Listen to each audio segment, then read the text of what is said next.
ભરૂચ જિલ્લાના આમોદ નગરમાં આવેલા ઐતિહાસિક મોટા તળાવના બ્યુટિફિકેશન કામમાં ભારે ભ્રષ્ટાચાર અને ગંભીર ગેરરીતિઓ થયાના આક્ષેપોથી નગરમાં રાજકીય અને સામાજિક ગરમાવો ફેલાયો છે. જાગૃત નાગરિક કેતન મકવાણા દ્વારા આમોદ નગરપાલિકાના મુખ્ય અધિકારી પંકજ નાયક તથા સંબંધિત કોન્ટ્રાક્ટર સામે ખુલ્લેઆમ મિલીભગતના આક્ષેપો કરાયા છે. અરજદાર કેતન મકવાણાએ પડકાર આપતા જણાવ્યું છે કે મુખ્ય અધિકારી પંકજ નાયકમાં જો જરા પણ હિંમત હોય તો અમારી સાથે સ્થળ પર આવીને તળાવની સ્થિતિ જોઈ લે. અમે સાબિત કરી બતાવીશું કે ક્યાં કેટલો અને કેટલી હદે ભ્રષ્ટાચાર થયો છે.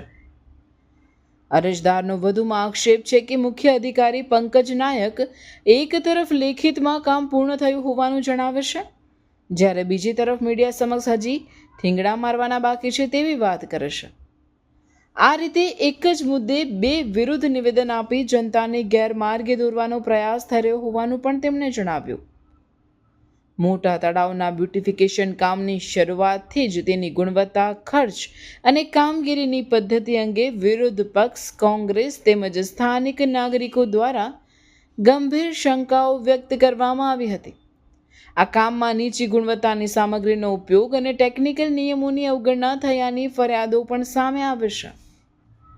કેતન મકવાણાએ આ બાબતે આમોદ નગરપાલિકા તથા આરસીએમ અધિકારીઓને વારંવાર લેખિત અને મૌખિક રજૂઆત કરી હતી, પરંતુ શરૂઆતમાં તંત્ર દ્વારા આ મુદ્દાને ગંભીરતાથી લેવામાં આવ્યો ન હતો.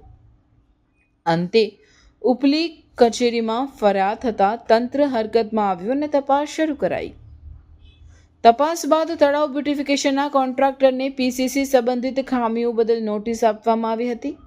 હાલ કોન્ટ્રાક્ટર દ્વારા અગાઉ બેસાડવામાં આવેલા બ્લોકો કાઢી ફરીથી બેસાડવાની કામગીરી ચાલી રહી છે, જે પોતે જ આ કાર્યમાં બેદરકારી અને ગેરરીતિઓ થયાનું મૌન સ્વીકાર ગણાય છે એવી ચર્ચા નગરમાં થઈ રહી છે. સ્થાનિક નાગરિકોનો આક્ષેપ છે કે આવી બેદરકારીના કારણે સરકારના લાખો કરોડો રૂપિયાનો વ્યય થાય છે અને વિકાસના નામે થતી આવી કામગીરીથી નાગરિકોના વિશ્વાસને ગંભીર આઘાત પહોંચે છે.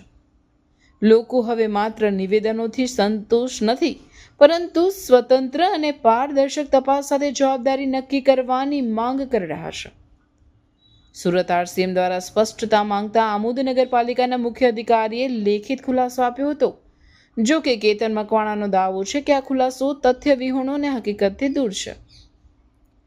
મીડિયા સમક્ષ મુખ્ય અધિકારીએ જણાવ્યું હતું કે કોન્ટ્રાક્ટરને હજી સુધી માત્ર 50% પેમેન્ટ જ આપવામાં આવ્યું છે અને 5 વર્ષ સુધીની મેન્ટેનન્સની જવાબદારી કોન્ટ્રાક્ટરની રહેશે. સાથે જ ભ્રષ્ટાચારના આક્ષેપોને તેમણે ખોટા ગણાવ્યા હતા. જો બધું નિયમસર છે તો કામ ફરીથી કેમ કરવું પડ્યું? જો કામ પૂર્ણ છે તો સુધારણા હજુ કેમ? જો ભ્રષ્ટાચાર નથી તો સ્થળ પર સંયુક્ત તપાસથી પરેજ કેમ? આમોદના મોટા તળાવના બ્યુટિફિકેશન મુદ્દે હવે જનતા સ્પષ્ટ જવાબો માંગે છે. પારદર્શક તપાસ નહીં થાય તો આ મુદ્દો આવનાર સમયમાં વધુ વિસ્ફોટક બને તેવા સંકેતો વર્તાઈ રહ્યા છે. તળાવમાં બ્યુટિફિકેશનની કામગીરીમાં ભ્રષ્ટાચારના આક્ષેપ કરવામાં આવ્યા છે. એ અંગે આપણે આરસીએમને અરજી કર્યા બાદ જવાબ આપેલ છે. અંગે આપણે શું કહેવું છે? એ બાબતમાં જણાવવાનું કે જે અરજીકર્તાએ જણાવેલ છે કે તળાવના કામમાં એમ કે કાળી માટીનો ઉપયોગ કરેલ છે. એ બાબતમાં જણાવવાનું કે અમારા પ્લાન એસ્ટિમેટમાં જ જે માટીકામ ખોદતા જે માટી અવેલેબલ જે ઉપલબ્ધ હોય એ જ માટી વાપરવામાં આવેલ છે અને જેમાં બહારથી પીળી માટી લેવાનું જણાવેલ નથી. તેમ છતાંય તળાવની ખોદકામની સાઇટ પરથી પીળી માટી મળેલ છે.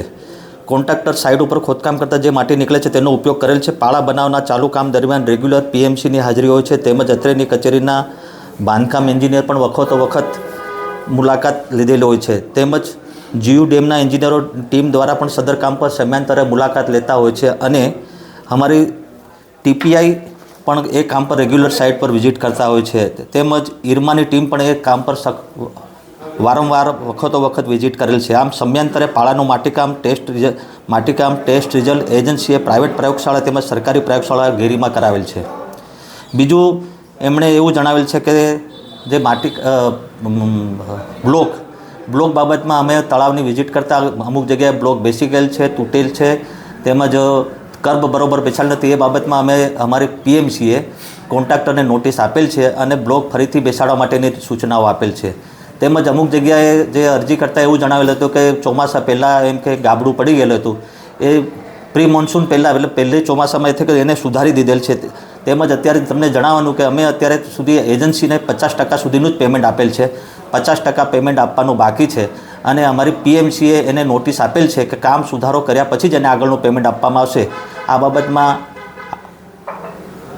આ બાબતે જે આપણે જવાબ આપ્યો છે તેમાં એવું પણ દર્શાવવામાં આવ્યું છે કે કામગીરી પૂર્ણ કરી દીધેલ છે, તે અંગે આપનું શું કહેવું છે?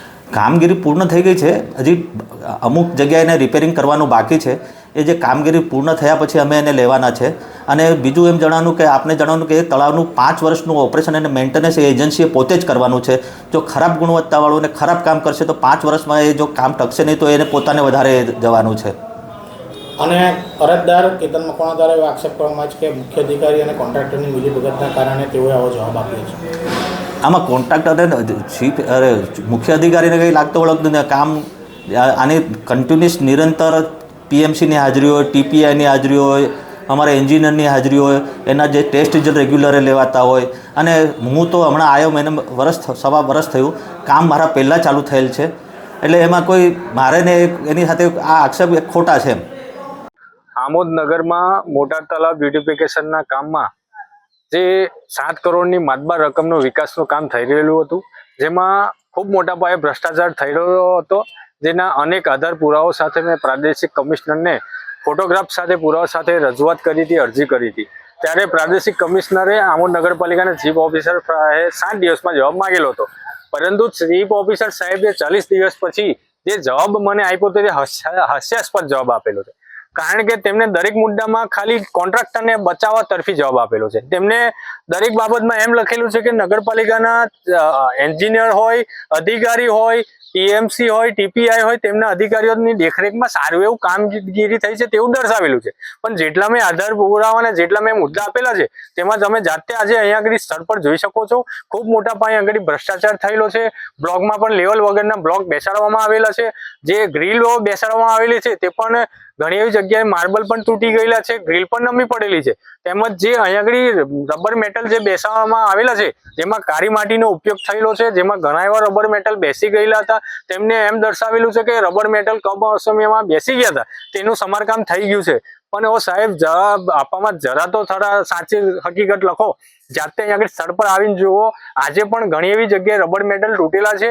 આજ મીડિયાના માધ્યમથી તમને ચેલેન્જ કરું છું, આવો મારી સાથે મોટા તળાવે અને દરેક મુદ્દાના આધાર પુરાવા આ સ્થળ પર હું તમને બતાવવા માટે અહીંયા આગળ હું હાજર છું.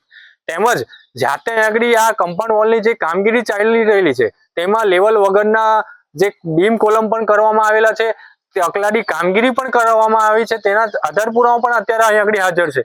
જ્યારે અહીંયા આગળ ખૂબ મોટા પાયે આગળ વિકાસના કામમાં 7 કરોડ ખર્ચ્યા છે, ત્યારે એવો રદિયો અત્યારે આપી રહેલા છે અધિકારી કે જે કામગીરી ચાલી રહેલી છે તેમાં 5 વર્ષની એની ગેરંટી છે તો એ સમારકામ કરશે.